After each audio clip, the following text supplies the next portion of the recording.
Olá pessoal, tudo certinho? Vamos para a nossa terceira edição aí do nosso curso aberto de matemática para vestibular. Eu tenho aí duas plataformas para contato, né? Uma é o Facebook, que é onde eu transmito essas aulas ao vivo. Tem um endereço ali, facebook.com/Marcelo Coser, é o nome. E o canal no YouTube, que também fica salvo nesses dois lugares. Tu vai achar os vídeos todos salvos à medida que eu vou publicando no canal do YouTube ali, www.youtube.com/profcoser, certo? A gente vai hoje tratar de um assunto que é meio paradoxal, assim, as pessoas gostam e não gostam ao mesmo tempo dele, que é a análise combinatória. Certa feita uma aluna fez o seguinte comentário: professor, combinatória é aquela matéria que tu entende a teoria e tal, tu vê que ela tem contexto, né? Que tem problemas aplicados, que a coisa está inserida, tu consegue ver no dia a dia aplicações e tal, só que sempre dá errada a resposta. E de fato, sim, é uma matéria onde a gente erra muito, a gente erra bastante dentro da combinatória, porque depende bastante de interpretação de texto, depende bastante de várias coisas, assim, que às vezes nos escapam, não só necessariamente o conhecimento matemático. Só que eu acho que a maneira como se trabalha a análise combinatória no modo mais usual acaba sendo mais confuso. Assim, acaba gerando uma confusão quando entra a nomenclatura de arranjo, combinação com repetição, permutação. Eu acho isso meio demasiado. Assim, eu acho que não precisa ter tanta volta assim fazendo, né? Mas é o que acaba tendo os livros didáticos, né? Tanto eu vou usar uma terminologia diferente aqui, porque uma coisa importante tu saber é que a análise combinatória está dentro de uma área conhecida como matemática discreta, tá? Tem esse nome bem curioso. Esse discreta aqui não significa o que tu imagina, tá? Não significa nada do que tu conhece normalmente como discreta. A diferença é a seguinte, ó, em matemática a gente tem dois tipos de grandeza. Ou uma grandeza ela é contínua, ou uma grandeza ela é discreta. A grandeza contínua a gente mede, do tipo altura, distância, massa. A grandeza discreta a gente conta. Não tem como medir quantas pessoas tem numa sala e não tem como contar a altura de alguém. Deu a diferença? Então a análise combinatória é essencialmente isso. São estratégias para que a gente conte. Estratégias de contagem. Tá? Aí tu vai pensar assim, putz, mas que coisa mais idiota, né? Porque contar é 1, 2, 3, 4, 5, 6. Putz, contar é muito simples. Bom, realmente, contar elementos é muito simples. Contar agrupamentos é que a coisa fica um pouco mais complicada. Tá? Então, a gente vai entrar aqui nesse mérito, a gente vai falar de dois tipos de agrupamentos. A gente vai reduzir todos os nossos conhecimentos de análise combinatória, eles vão estar focados para que a gente entenda dois tipos de agrupamento. O primeiro agrupamento é o que eu vou chamar aqui de sequência. Então, eu tenho aqui uma sequência de elementos e um segundo agrupamento, que são os conjuntos de elementos. Então, quando a gente está falando em combinatória, a gente está querendo contar o número de sequências ou o número de conjuntos. Só que isso pode ser também sequências de sequências, sequências de conjuntos, conjuntos de conjuntos e conjuntos de sequências. Então, a coisa ela tende a ficar um pouquinho mais difícil, mas em essência é isso daí. Qual é a diferença central entre ambas? Assim, quando eu estou falando de uma sequência, por exemplo, se eu escolho termos diferentes, as sequências são diferentes. Razoável, né? Então, se eu tenho uma sequência que termine com B e a outra que termina com C, elas são diferentes. Vale a mesma coisa para conjuntos. Ó. Se eu faço um conjunto com A e B, esse conjunto aqui, ele vai ser diferente do conjunto formado por A e C. Afinal, um tem o B, o outro tem o C. Até aí tudo jóia, até aí tranquilo. Uma sequência também é distinta pela ordem dos elementos. Pronto, ó. Se eu tenho AB e tenho BA, a sequência é diferente. Pensa numa senha de computador. Se a tua senha for AB e tu digitar BA, o computador não vai pensar, ele se enganou. Não, né? Ele vai dar como errado, tá? Agora os conjuntos já não, né? Então se eu pegar aqui os conjuntos, ó, o conjunto AB e o conjunto BA, eles são iguais. Então ó, a grande diferença entre uma sequência e um conjunto é que a ordem dos elementos ela é relevante nas sequências, mas não é relevante nos conjuntos. Só que isso eu estou falando sem contexto. Aí é muito fácil. A ordem. Então, geralmente na vida escolar que tu teve, se falou de ordem e se deu exemplos meio óbvios, do tipo, uma fila, uma corrida, uma senha, que são elementos onde claramente a ordem é um negócio relevante, só que não é só a ordem que importa, tá? Então, essa diferenciação, quando entra com contexto, é que a coisa fica um pouquinho mais complicada. Então, a grande sacada é tu pensar no termo decisão, tá? A gente vai falar mais sobre isso, mas quando a gente está falando numa sequência, a gente está falando em decisões distintas. Sempre que eu estou formando agrupamentos, decidindo coisas diferentes, eu estou formando sequências. Sempre quando eu estou formando agrupamentos e as decisões que eu estou tomando, elas são iguais, eu estou falando de conjuntos. Certo? Por exemplo, se tu vai formar um pódio, tu tem que decidir 3 coisas. Primeiro lugar, segundo lugar, terceiro lugar. Isso é uma sequência de elementos. As decisões são diferentes. Se tu vai formar um grupo para fazer o trabalho no colégio, vai fazer um trio, tu tem que escolher aluno do grupo, aluno do grupo, aluno do grupo. Bom, as escolhas são iguais, certo? Não tem uma hierarquia entre os alunos. Mas repara bem, se tu for dar uma tarefa para cada um deles aqui, ó, vamos formar um trio para fazer o trabalho, onde um vai fazer a introdução, outro desenvolvimento, outro a conclusão. Aí já não é mais um conjunto, aí é uma sequência. Porque aí eu estou decidindo coisas diferentes. Quem faz a introdução, quem faz o desenvolvimento, quem faz a conclusão. Se eu não dou tarefa para ninguém específica, eu estou decidindo se vai fazer parte ou não do grupo. Então, tu pode até resumir isso assim, quando eu estou formando um conjunto, a única coisa relevante é, vai fazer parte ou não vai fazer parte. Quando eu estou formando uma sequência, além de fazer ou não parte, tem uma distinção. Esse cara aqui vai ser o primeiro lugar. Esse cara aqui vai ser responsável por cozinhar. Esse cara aqui vai ser responsável por fazer a prova de matemática. E assim por diante. Certo? Então é muito mais abrangente a gente pensar em decisões distintas e decisões iguais do que pensar em ordem. Porque ordem só vale, por exemplo, onde tu tem uma ordenação clara. Mas, por exemplo, vamos fazer 4 amigos, dentre 4 amigos, vamos escolher 3 para fazer uma viagem. É um conjunto. Escolher 3 para fazer uma viagem onde um deles vai cozinhar, um deles vai lavar a louça e um deles vai fazer as compras. Bom, aí é uma sequência. Tá vendo? O mesmo tipo de problema, ele vai mudando conforme o contexto que a gente dá para o problema. Por isso que não vale a pena decorar a fórmula. Tá? A única coisa que tu precisa saber em combinatória é a seguinte, vamos apagar o quadro aqui. Opa, apaguei mais que eu deveria aqui. Vamos abrir de novo o arquivo aqui, recente, não quero salvar. É o seguinte, é o que se chama de princípio fundamental da contagem. Eu não vou escrever tudo porque é muito grande, né? Então vou só abreviar aqui como se abrevia normalmente, que é o PFC. Tá? Que é o princípio fundamental da contagem. Então eu te garanto que tu consegue fazer todos os exercícios de análise combinatória baseados no princípio fundamental da contagem. Só nele. Única ferramenta que tu precisa. Tá? Aí, vamos exemplificar com 2 decisões. Certo? Então, digamos que eu tenho aqui assim, a decisão A. Eu quero decidir alguma coisa. E para tomar a decisão A, eu tenho as X opções de fazer isso. Tem X modos de escolher como decidir A.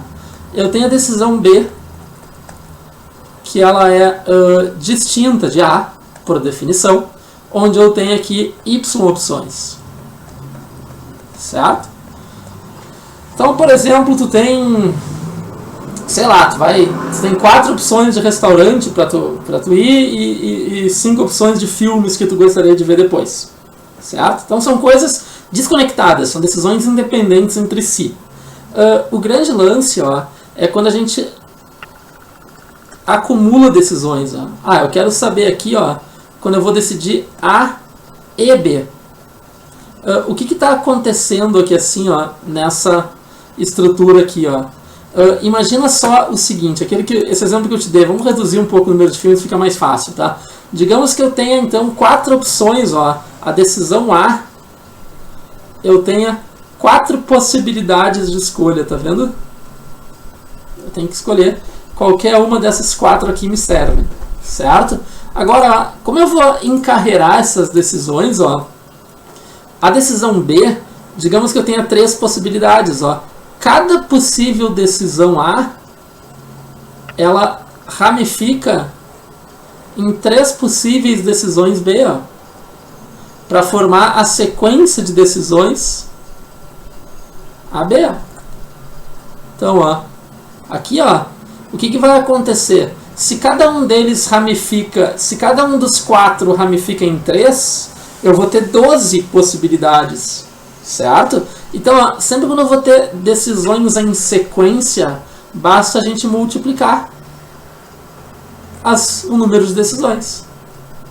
E pronto, só isso.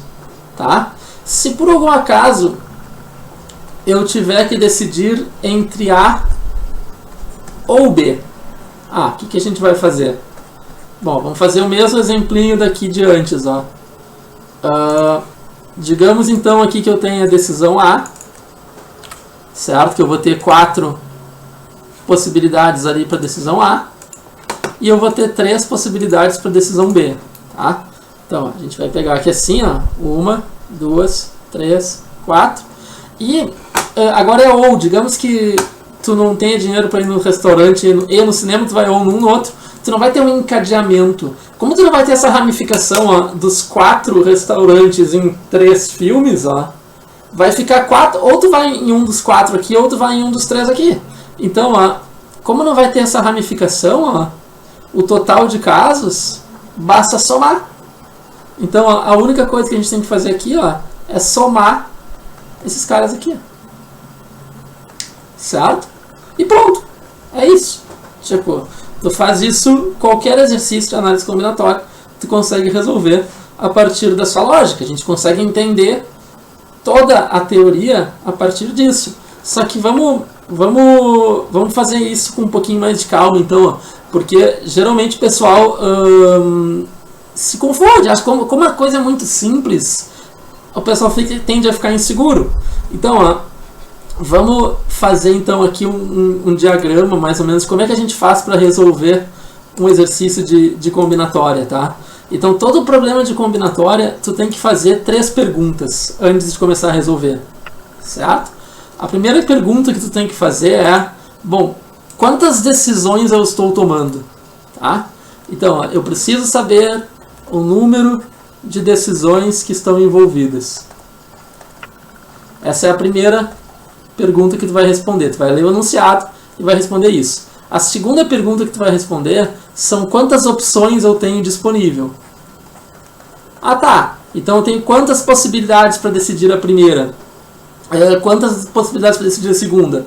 A terceira pergunta é a respeito das decisões. Essas decisões, elas são iguais ou elas são distintas?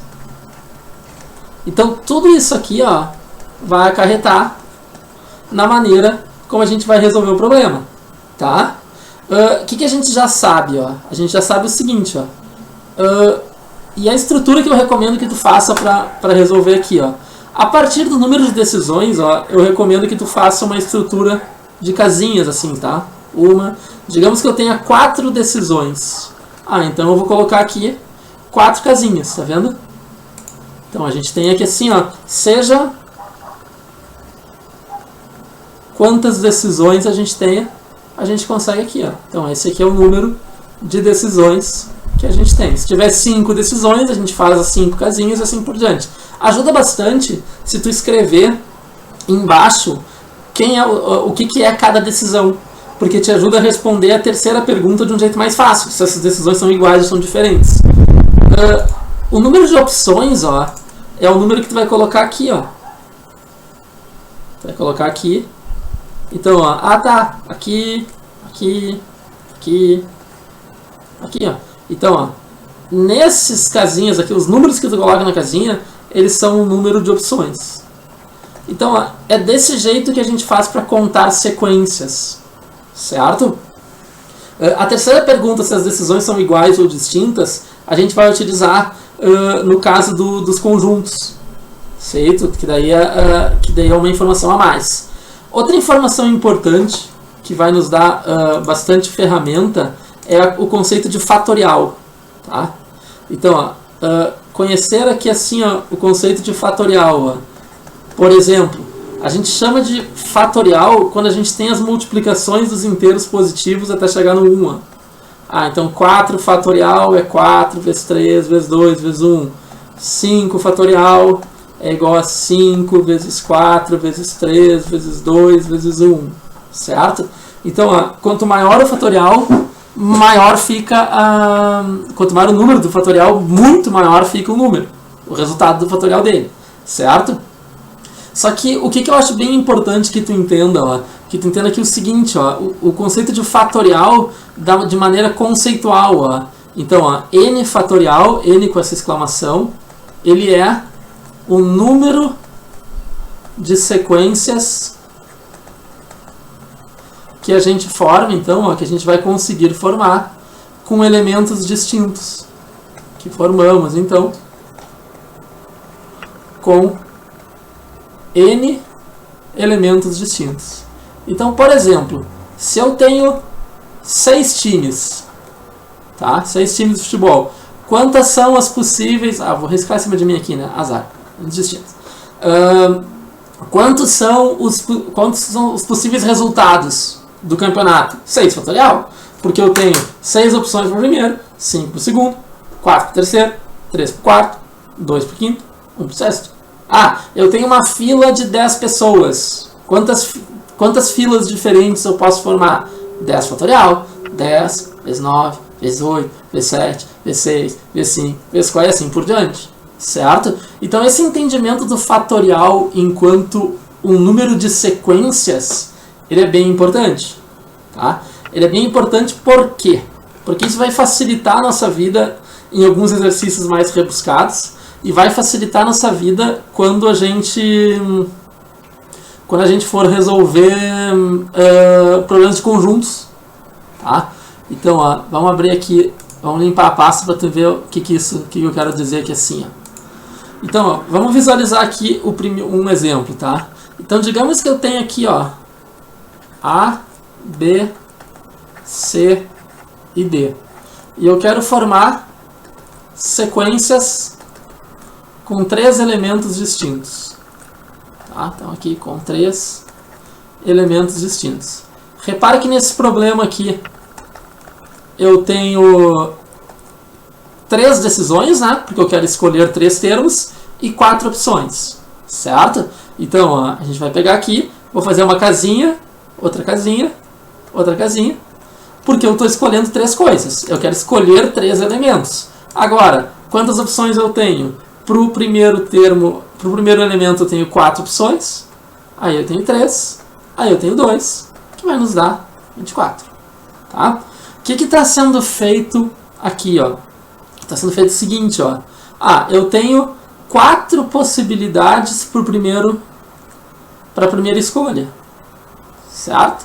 4 possibilidades para a primeira escolha. Aí para a segunda escolha, como ela é feita em sequência da primeira, deixa eu botar para cá. Como ela é feita em sequência da primeira, o que a gente vai ter? Ela vai se ramificar em 3. Tem 3 possibilidades. Então, o que eram 4 agrupamentos, agora são 12. Porque cada um dos 4 ramificou em 3. Então, eu tenho 12. Certo? Aí o que mais que a gente sabe ainda? Para a terceira decisão, a gente sabe que ramifica em 2. Então, cada um deles aqui vai ramificar em 2. Então é isso que a gente está fazendo quando a gente está multiplicando.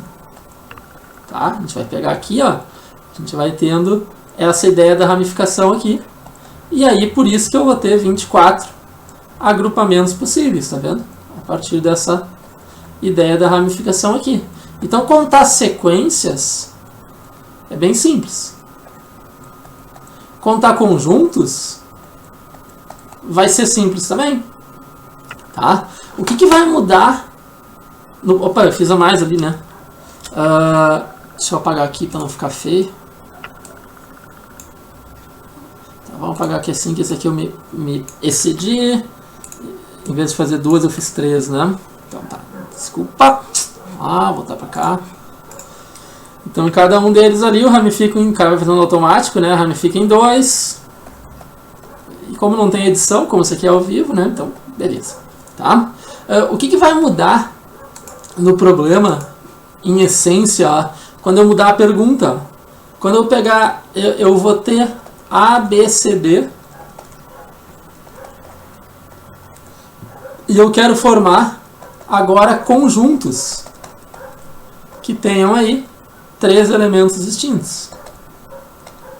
Por que o número de conjuntos vai ser menor do que o número de sequências? Porque, pensa só, se eu tiver, por exemplo, o conjunto ABC, certo? Certamente é um conjunto que a gente está esperando encontrar, certo? Eu tenho aqui o conjunto ABC. Quantas sequências eu formo a partir do conjunto ABC? Ó? Olha só o número de possibilidades que a gente tem. Ó. A gente pode ter a sequência ABC, a gente pode ter a sequência ACB, a gente pode ter BCA, BAC, CAB e CBA. Então a gente tem todas essas sequências ali. Me passei, fiz uma mais aqui também. Vamos tirar ela aqui. Eu tenho 6 possibilidades de sequências a partir de uma única possibilidade de conjunto. Então é claro que o número de conjuntos vai ser menor. Porque ó, a partir de um único conjunto, a gente gerou 6 sequências. Tá, mas vamos visualizar aqui assim, ó. E se eu tivesse um conjunto com 4 elementos, quantas sequências ele vai gerar? 4 para o primeiro, 3 para o segundo, 2, vai gerar 4 fatorial 24. Se eu tiver 6 elementos e assim por diante. Então, olha só o que é interessante tu enxergar. Ó. Se eu tiver um conjunto que tenha n elementos, isso aqui é um conjunto, por maior que seja. Imagina só que eu tenho um conjunto, um conjunto com 50 pessoas. Ainda é um conjunto único. É um conjunto grande, tudo bem, mas é um conjunto único. Agora, esse conjunto aqui, ó, se tu reordenar a posição, se tu botar que as decisões são distintas, tu vai passar a ter n fatorial sequências. Então, ó, se a gente for pegar aqui, ó, aqui é bem simples. Eu escrevi as sequências ali, ó, eu listei as sequências, mas eu podia ter visto aqui assim, ó. Pronto, ó. Eu tenho aqui um conjunto com 3 elementos. Então esse 6 aqui, ó, é 3 fatorial, ó. Porque eu tenho 3 para o primeiro, 2, 1. Certo? Tá, mas olha só. O conjunto ABC nos dá 6 sequências. O conjunto ABD vai nos dar mais 6 sequências. O conjunto ACD vai nos dar 6 e o conjunto BCD vai nos dar 6. A gente sabe que cada conjunto dá 6 sequências. Certo? Cada conjunto dá 6 sequências. Tá, mas quantas sequências eu tinha? Eu tinha 24. Tá, mas qual é a conta que eu tenho que fazer? Olha só como quando a gente escreve isso, isso fica tranquilo. Ó. Então, ó, a gente sabe, a gente já calculou o número de sequências. A gente já sabe que foram 24 sequências. Certo? E a gente sabe também, ó, que cada conjunto gera 6 sequências. Então isso a gente já acabou de definir, porque é 3 fatorial. Tá, mas se eu tenho essas duas informações aqui, ó, basta eu dividir os dois números, ó. Então, se eu dividir o total de sequências por o total de sequências que eu ganhei por conjunto, a gente vai chegar ao total de 4 conjuntos. Só que olha só que barbada, então, que é isso aqui, ó. Olha como é simples, tá? Imagina que eu tenho a seguinte situação, ó. Vamos retomar o problema. Eu tenho um conjunto com 4 elementos, A, B, C, D. E eu quero formar um conjunto com 3. Certo? Lembra das 3 perguntas que eu te disse para fazer. Primeira pergunta que a gente vai fazer quando a gente tem um problema de análise combinatória. Quantas decisões eu estou tomando? Bom, o meu conjunto vai ter 3 elementos, então eu vou fazer 3 casinhas. Tá vendo? Então essa é a primeira pergunta. Qual que é a segunda pergunta que diz que a gente tem que fazer? Identificar quantas decisões a gente tem. Esse é o número de decisões, né? Quantas opções a gente tem. Então, para a primeira decisão eu tenho 4, A, B, C ou D. Para a segunda eu tenho 3. E para a terceira eu tenho 2. Beleza? Agora, qual que era a terceira e derradeira pergunta que a gente tem que fazer aqui, ó? Ah, tá. Essas decisões, elas são iguais ou são diferentes? Bom, ó, num conjunto, o que caracteriza é que as decisões são iguais. Eu estou decidindo a mesma coisa. Os elementos não têm status diferentes. Tá, mas quantas decisões iguais? Ah, eu tenho 3 decisões iguais. Ah, pronto, então é só eu dividir por 3 fatorial. Olha só que barbada que é isso. Muito simples, né? Então, tu vai pegar ali, ó. Tu vai ter o problema, o 4, 3 vezes 2 dá o 24. E o 3 fatorial dá o 6. E a gente vai chegar no que a gente estava querendo fazer antes. Certo? Então, é muito tranquilo a gente fazer esse tipo de coisa, ó. Vamos fazer um exemplo dos clássicos aqui de combinatória, para tu ver como isso é simples. Tá? Então, ó, digamos que eu tenho, então, 5 mulheres e 4 homens. Tá? Então, ó, eu quero saber o número de comissões com 2 mulheres e 2 homens. Tá? Então esse é um tipo de problema bem tradicional da análise combinatória. Agora, olha só que interessante que é essa metodologia que eu estou te dizendo. Ó. Primeira pergunta que a gente tem que responder. Quantas decisões estão envolvidas? 4. Tá? 4 decisões. Então, 1, 2, 3, 4. Lembra que eu te disse, ó, escreve embaixo, ó, essa decisão é a mulher da comissão, é a mulher da comissão, é o homem da comissão, é o homem da comissão. Escreve embaixo. Agora, ó, segunda pergunta que a gente está fazendo. Qual vai ser, quantas opções eu tenho? Bom, para a primeira mulher eu tenho 5 possibilidades, para a segunda mulher eu tenho 4, porque eu já usei uma. Aí aqui vem 4 homens e aqui eu tenho 3. Certo? Então até aí, tranquilo. Certo? Agora qual que é a terceira pergunta que tu tem que fazer? Essas decisões são iguais ou são diferentes? Aí tem pegadinha, porque tu pode responder as duas coisas. Pode responder, são iguais. Realmente. A primeira mulher, a segunda mulher têm o mesmo cargo. Então, de fato, as 2 mulheres são decisões iguais. Os 2 homens também são iguais, mas entre si não. Porque eu estabeleci como critério, ó, é um membro mulher e um membro homem. Tá? Então, ó, eu vou dividir aqui, ó, por 2 fatorial, porque são 2 decisões iguais entre si, e por 2 fatorial, que são 2 decisões iguais entre si. Certo? E aí pronto, ó, quanto vai dar isso aqui? 5 vezes 4 dá 20, dividido por 2 dá 10. 4 vezes 3 dá 2, por 2 aqui, e vai dar 60. certo? Sem nenhuma complicação, sem nenhuma terminologia. Vamos fazer mais um exemplinho e a gente encerra por hoje. Ó. Digamos que eu tenho aqui assim, ó, não quero salvar. Digamos que eu queira que eu tenha 10 alunos, tá? Então, ó, eu tenho 10 alunos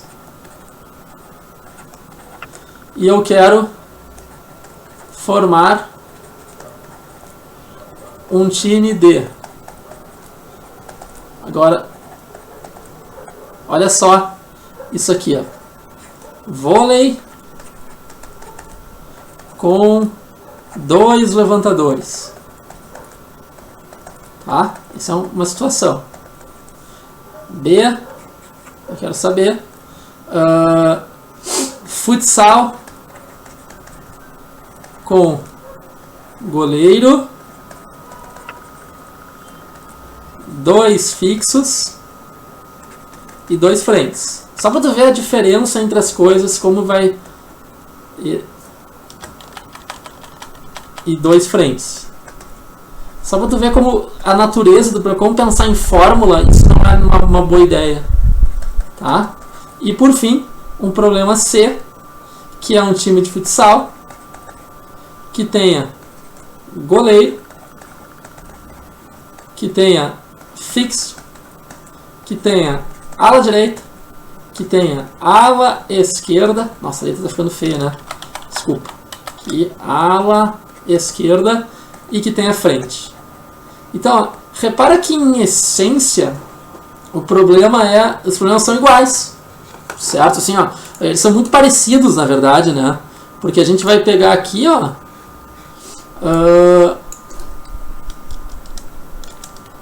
a gente vai pegar aqui... Não tá bom agora. A gente vai ter que formar pessoas, escolher as pessoas e deu. Só que olha só o que vai acontecer aqui no jogo de vôlei, tá? O vôlei tem 6 atletas. Então, ó, se eu tenho 6 atletas, eu vou ter que botar aqui 6 casinhas, certo? Eu estou escolhendo aqui 6 carinhas para pegar. Então aqui, 1, 2, 3, 4, 5, 6. Só que desses 6, ó, 2 são levantadores e os outros 4 não botam posição. Tu até poderia botar ponta, essas balacas tudo lá, mas não vamos fazer nenhuma distinção, certo? Quando a gente está falando no futsal com um goleiro, 2 fixos, 2 frentes, a gente vai ter 5 atletas. Então eu faço 5 casinhas. Aí eu tenho um que é goleiro, eu tenho aqui os 2 fixos e eu tenho aqui os 2 frentes. E quando eu tenho aqui o futsal ali, ou outro time, eu vou ter goleiro, fixo, ala direita, ala esquerda e frente. Olha como o fato de tu botar as letrinhas simplifica muito a resolução do problema. Porque ó, em todos eles eu tenho 10 alunos. Ó. Então ó, eu vou ter aqui 10 vezes 9, vezes 8, vezes 7, vezes 6, vezes 5. São as opções disponíveis, né?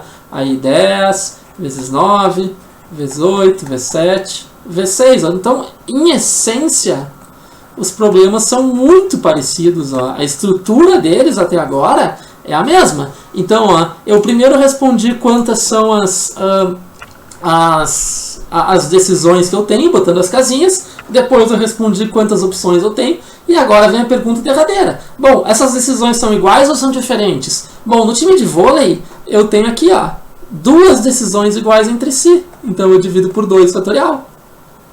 4 decisões iguais entre si. Então eu divido por 4 fatorial. Tu pode inclusive fazer uma separação aqui, ó, que fica bem fácil de enxergar. Olha no time de futsal ali, ó. Ah tá, eu tenho o goleiro, os 2 fixos e os 2 frentes. Então o goleiro é diferente de todo mundo. Os 2 fixos, divido por 2 fatorial. Os 2 frentes, divido por 2 fatorial. Agora o outro time ali que tem goleiro, fixo, ala direita, ala esquerda e frente, é todo mundo diferente. Então aqui eu não preciso dividir, as decisões são todas distintas. Então, ó, tu vai lembrar assim, ó, vamos retomar. Tu vai ter que responder então 3 perguntas. Primeiro, quantas decisões tem envolvidas? Será o número de casinhas. Quantas opções eu tenho disponível? Será os numerinhos que tu vai colocar em cada decisão. E se as decisões são iguais ou são diferentes. Se elas forem iguais, tu divide pelo fatorial do número de decisões iguais. E se elas forem diferentes, tu não divide. É isso. Certo? Então combinatória não tem muito drama, né? Não tem muito mistério. Claro, tem exercícios difíceis, como qualquer parte da matemática tem seus exercícios mais complicados. Então é isso, pessoal. Tu pode pegar lá agora, ó, tu pode baixar a apostila que tem na página do Facebook, tem em algum lugar das postagens ali, e no canal do YouTube eu sempre ponho o link da apostila embaixo. Então tu baixa a apostila, tem 10 exercícios, faz esses exercícios, qualquer coisa manda uma mensagem para mim que se eu puder eu te ajudo. Então tá, até a próxima. Grande abraço.